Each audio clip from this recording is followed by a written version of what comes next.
വാഹനത്തിൻ്റെ throttle body അതേപോലെ തന്നെ എയർ ഇൻടേക്കാണ്. ഇത് നമ്മുടെ നോർമലായിട്ടുള്ള നമ്മുടെ എയർ ഫിൽറ്റർ മാറ്റി പെർഫോമൻസ് ഇത് കോൾഡ് എയർ ഇൻടേക്ക് എന്നാണ് അറിയപ്പെടുന്നത്. പക്ഷേ ഇത് ആക്ച്വലി കോൾഡ് എയർ ഇൻടേക്ക് എന്ന് പറയാൻ പറ്റില്ല. കോൾഡ് എയർ എന്ന് പറഞ്ഞാൽ എന്തായിരിക്കണം, എപ്പോഴും തണുത്ത കാറ്റായിരിക്കും ഇങ്ങനെ കയറുന്നത്. തണുത്ത കാറ്റിന് എന്താ പ്രത്യേകത എന്ന് പറഞ്ഞാൽ അതിൻ്റെ അത് കൂടുതൽ ഓക്സിജൻ കണ്ടൻറ് ഉണ്ട്. അതുകൊണ്ട് എന്താണെന്ന് വെച്ച് കഴിഞ്ഞാൽ ഇതിനുള്ളിൽ എഞ്ചിനുള്ളിൽ കൂടുതൽ ഓക്സിജൻ്റെ കണ്ടൻറ് ഉള്ളതുകൊണ്ട് നന്നായിട്ട് കത്തും എഞ്ചിൻ.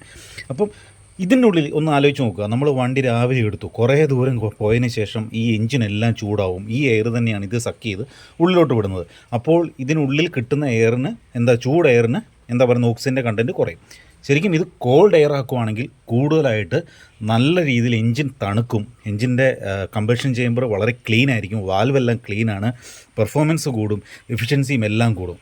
അപ്പോൾ നമുക്ക് ഇതിനെ അതായത് പെർഫോമൻസ് ഓറിയൻറ്റഡ് ആയിട്ടുള്ള ഇതിനെ കോൾഡ് എയർ ഇൻടേക്കിലേക്ക് കൺവേർട്ട് ചെയ്യണം. അപ്പോൾ അടുത്ത വീഡിയോ നമുക്ക് അങ്ങനെ കാണാം.